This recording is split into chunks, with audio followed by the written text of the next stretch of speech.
today. We wanted to find out exactly what defunding police means for the Bureau. Elise Ha sat down with a criminal justice professor to break this all down. Elise?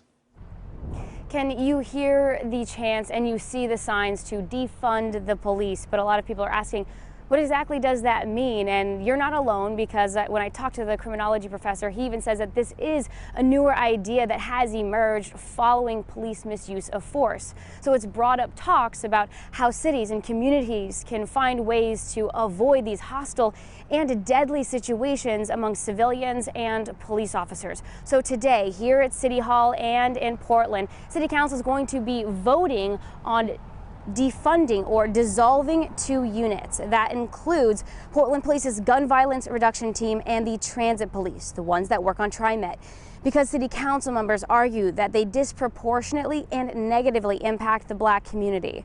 The city says that they're going to divert these officers and some of the dollars to a different use based on the community's input.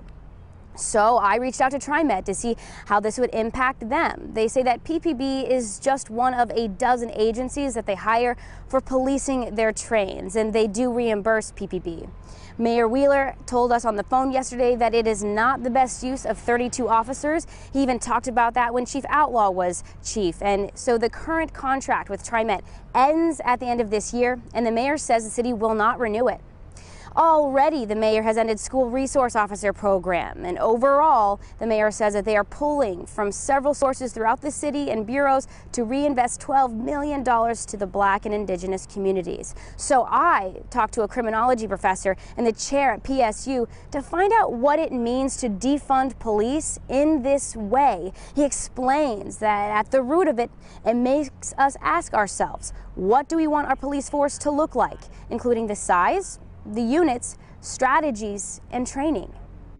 And that requires money. So it's asking the question of how much money do we need to create the police force that we want to see.